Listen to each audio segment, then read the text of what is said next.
전부 살면서 빚을 안 진 사람이 없습니다. 난 빚 하나도 없는데요 라고 하실 분도 있겠지만 경험은 있을 거예요. 누구나 다 한두 번쯤은 빚을 지어봤고 지금도 빚지고 살고 있을 것입니다. 그런데 성경에도 보면요, 이 빚에 대한 이야기가 나오는데 성경에서는 물질을 빚으로 해서 이야기한 것이 아니고 영적인 빚, 사랑 외에는 빚을 지지 말라라고 하는 문구가 있습니다. 영적인 빚에 대해서 말씀하고 있습니다. 우리가 하나님께 분명히 사랑을 받고 있는 건 분명합니다. 하나님은 우리를 사랑하십니다. 우리 입장에서 보면 하나님께 사랑을 받는 것이죠. 그게 빚이라는 거예요.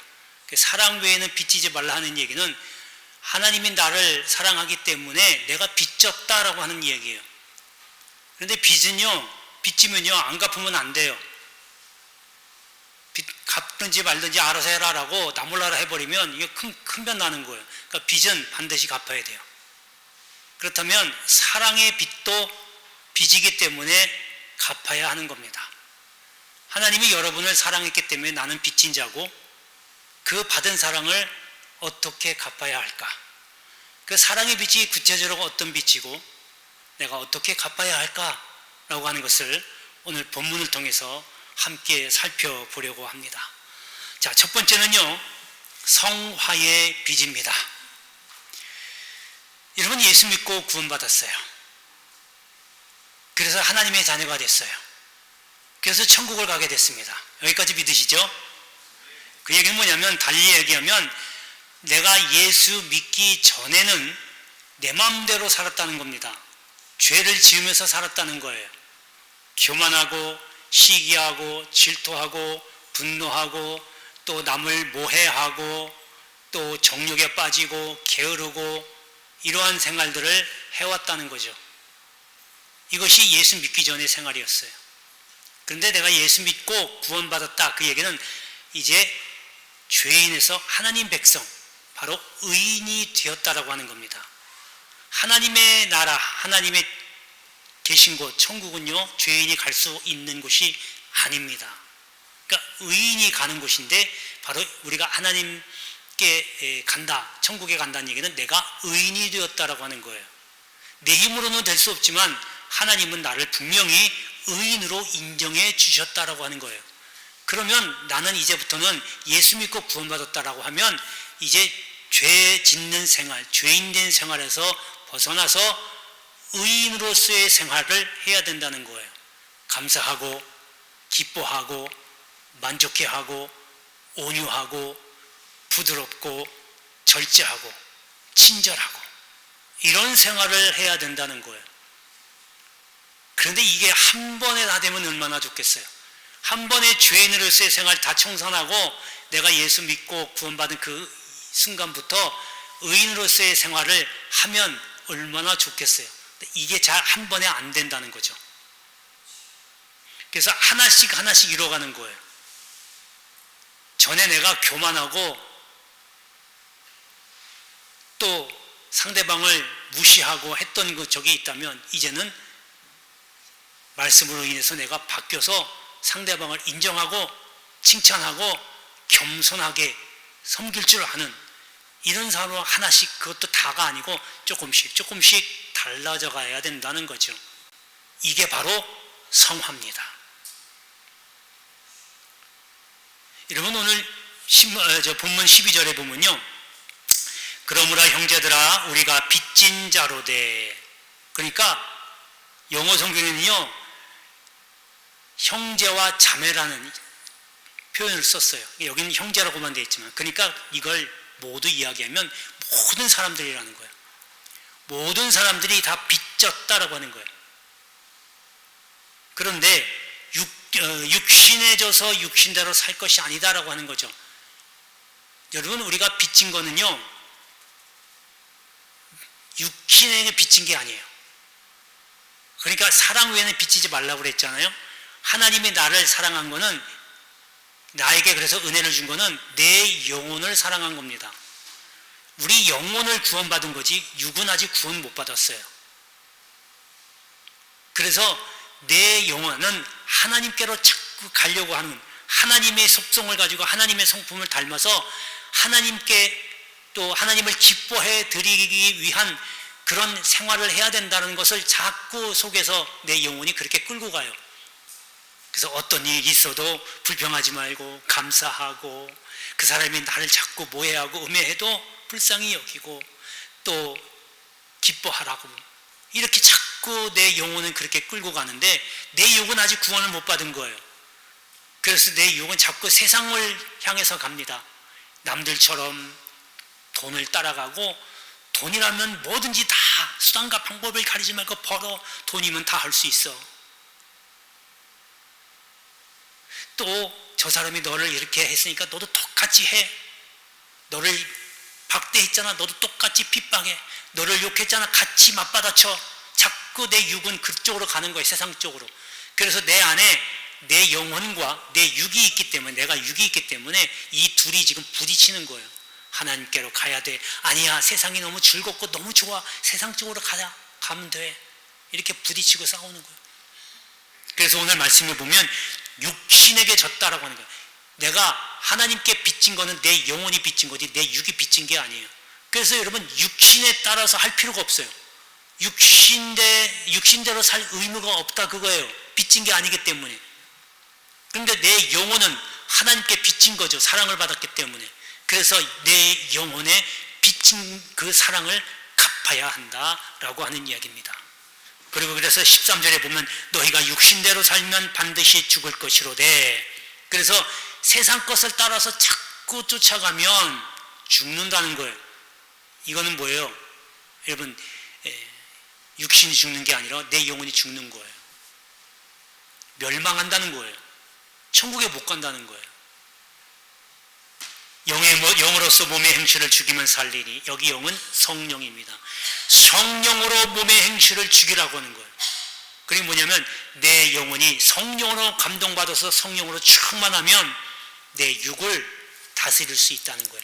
내가 자꾸 죄 짓는 생활을 하려고 자꾸 유혹하는 이 육신의 몸을 성령으로 절제시키고 다스리고 누를 수 있다는 거예요. 그러면 뭐가 더 세냐면 내 영혼이 더 세고 이기기 때문에 내 영혼은 하나님께로 갈 수 있다는 거죠.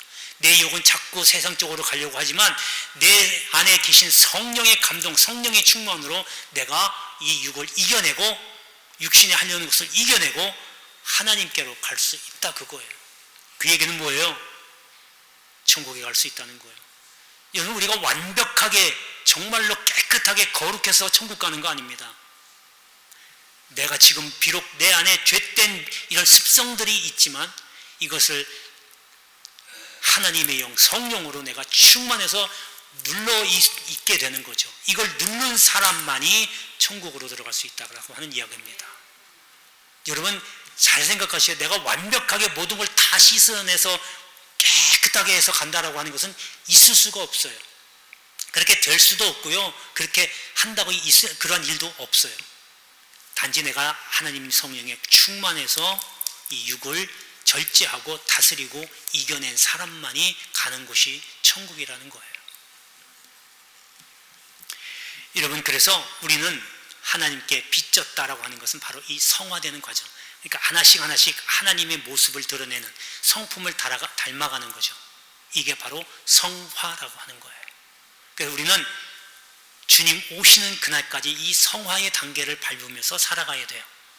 아까도 말씀드린 것처럼 한 번에 다 모든 게 다 이루어지는 게 아니라 주님 오시는 날, 주님이 나를 부르시는 그날까지 이 성화를 밟아가면서 사는 겁니다.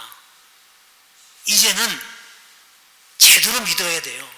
그냥 성경책 옆구리 끼고 예배당만 왔다 갔다 하고 그냥 나 예배 드릴 거 다 했다, 권사, 집사, 장로로서 할 일 다 했다라고 그러고 끝나는 게 아니에요. 그러면 안 돼요. 그게 전부가 아니에요.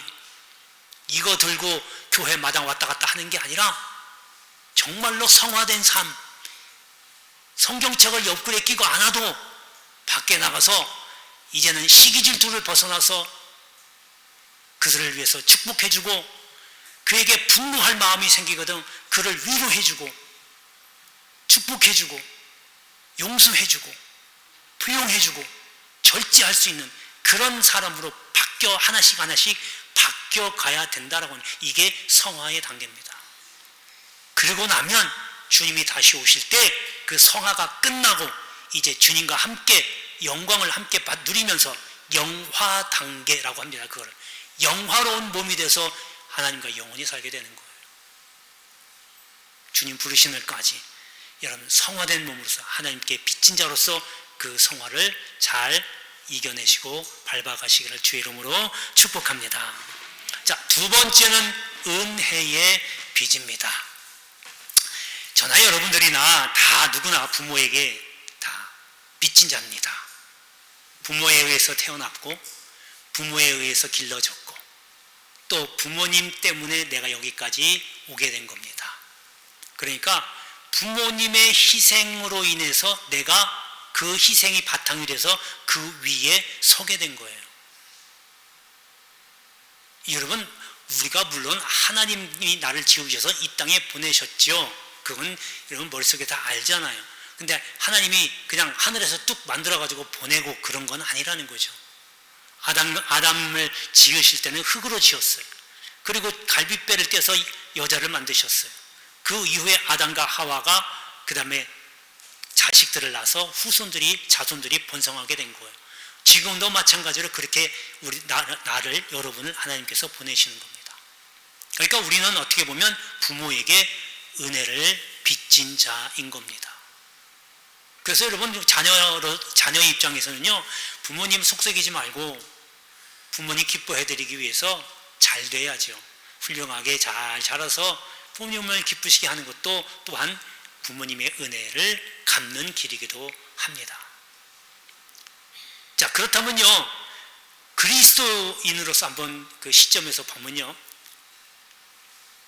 영접하는 자 곧 그 이름을 믿는 자들에게는 하나님의 자녀가 되는 권세를 주셨다고 그랬어요. 그러니까 여러분 다 예수 믿잖아요. 믿으시죠? 예, 예수님 믿으셔요. 그러면 여러분은 하나님의 자녀가 된 거예요.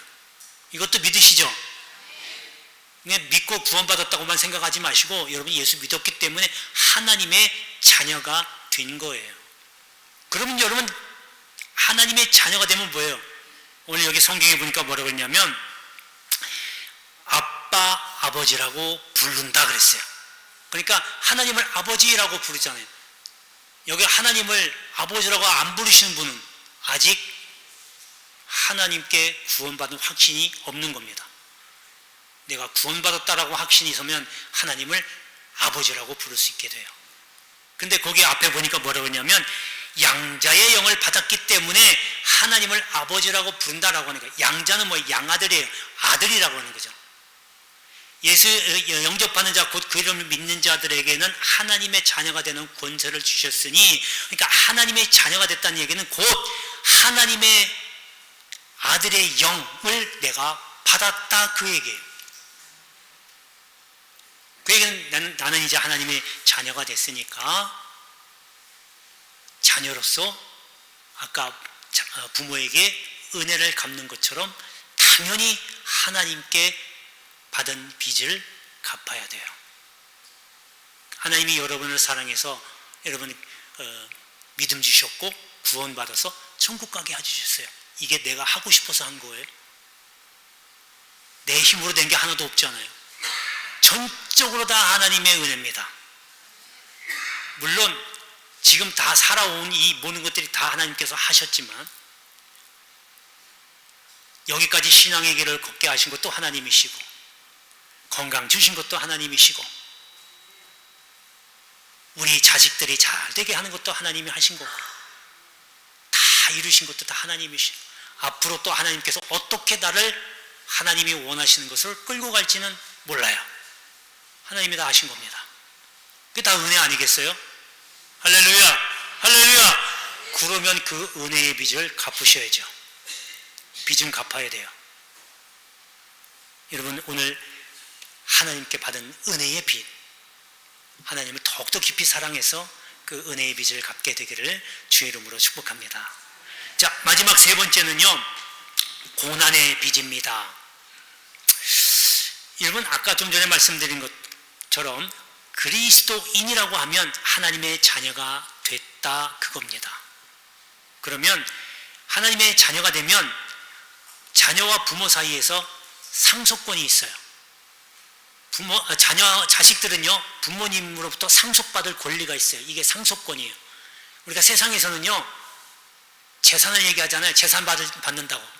그러니까 그걸 많이 받네 적게 받네 하면서 그것 때문에 싸움이 많이 일어나잖아요. 근데 하나님의 자녀는요 그리스도인은 그런 게 아니에요.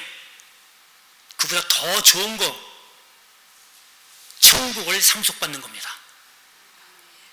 감이 안 와서 아멘 소리가 잘 안 나오시는 것 같은데 천국보다 더 좋은 게 어디 있어요? 물질보다 더 좋은 게 천국인데 이 천국을 내가 물려받을 권세가 있다라고 하는 이것이 상속권이라고 해요. 여러분 거기 더불어 보면 17절 마지막 절에 자녀이면 또한 상속자 곧 하나님의 상속자여 그리스도와 함께한 상속자다 이렇게 얘기하고 있어요. 자, 이 얘기는 뭐냐면요 우리가 하나님으로부터 천국을 상속을 받는데 이번 천국을 상속받는다는 얘기는요 천국에 누가 계세요? 하나님이 계시잖아요. 하나님을 받는 거예요. 그러니까 하나님 자체가 천국이고 물론 하나님 없는 천국은 말도 안 되겠지만 그 천국을 내가 소유한다 그 얘기는 하나님을 내가 유업으로 받는다고 하는 거예요. 하나님 자체가 굉장히 큰 복이죠. 이보다 더 큰 영광이 어디 있겠어요.